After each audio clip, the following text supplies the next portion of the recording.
సభకు నమస్కారం. అలాగే మన పెద్దలు గౌరవనీయులు మనోహర్ గారికి, నాగబాబు గారికి, అలాగే మంత్రివర్గానికి, ఎమ్మెల్యేలకి అందరికీ కూడా నమస్కారాలు తెలుపుకుంటూ ఈరోజు మన డిప్యూటీ సీఎం పవన్ కళ్యాణ్ గారు 12వ ఆర్బోవ సభకి ఆయన సభ అనేటప్పటికీ ఈ జనాన్ని చూస్తుంటే ఒక సముద్రం తరలి వచ్చిందా అన్న విధంగా కోలాహలంగా ఉంది.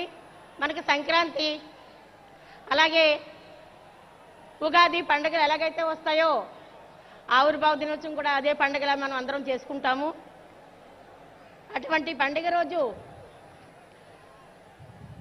ఈ రోజున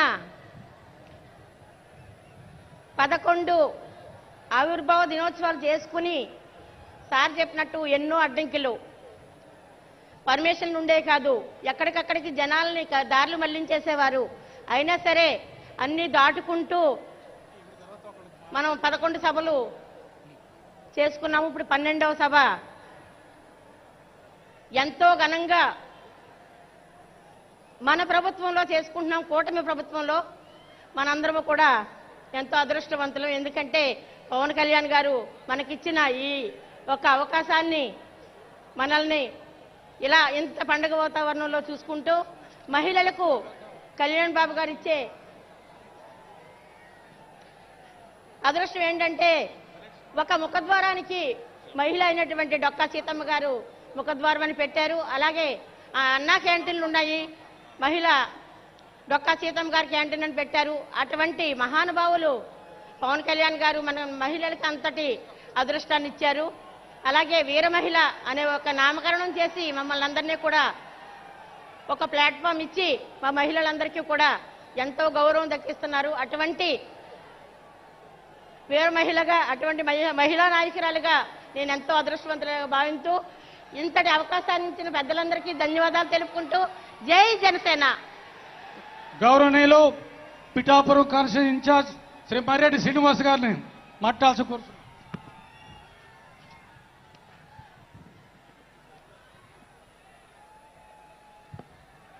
వేదికను అలంకరించిన పెద్దలందరికీ ప్రణామాలు. పిఠాపరమ వందనం. పిఠాపరమ నీకు ప్రణమిల్లుతున్నాం. పరాజయ నేపథ్యంలో మీ ముందుకు వచ్చినప్పుడు ఒక అఖండ విజయాన్నిచ్చి జనసేన పార్టీకి రాష్ట్రంలోనే కాదు మోడీ గారి నేతృత్వంలో ఎన్డీఏ ప్రభుత్వం ఏర్పడడానికి జనసేన పార్టీని ఒక ఆసరాగా నిలబడడానికి మీరు మద్దతు ఇచ్చారు. పిఠాపరమ నిన్ను మరవం. నువ్వు చూపించినటువంటి ప్రేమ కరుణ మేమెన్నటికీ మరవం. మేము అనుకుంటాం మన అధ్యక్షులు పవన్ కళ్యాణ్ గారు పిఠాపురంలో పోటీ చేయటం దైవ సంకల్పమని. ఎందుకంటే మేము పోటీ చేసి వచ్చే రోజుకే మా అధ్యక్షుల వారికి కావాల్సినటువంటి ఆఫీస్ కానీ మాకు కావాల్సిన వసతులు కానీ అన్నీ ఇక్కడ కల్పించబడ్డాయి. ఆ కుకుటేశ్వర స్వామి దయ, శ్రీపాద వాళ్ళ దయ, కుంతి మాధవుడు, అదేవిధంగా ఉమరాలీషా, అదేవిధంగా బంగారు పాప, అదేవిధంగా దత్తాత్రేయుడు, వీరందరి ఆశీస్సులతోటే మన అధ్యక్షుల వారు ఈ పిఠాపురంలో నిలబడ్డారని నేను ప్రగాఢంగా నమ్ముతున్నాను. మీరు చూపిన ఈ ప్రేమ ఎన్నటికీ మరువలేం. మీ సదా ఈ పిఠాపురం వారికి మీ సేవలోనే జనసేన పార్టీ తరుస్తుందని మీకు మనపూర్వకంగా మనవి చేసుకుంటున్నాను. అదేవిధంగా మా ఈ పిఠాపురంలో అభివృద్ధికి సహకరిస్తున్నటువంటి అడ్మినిస్ట్రేషన్కి ప్రణామం.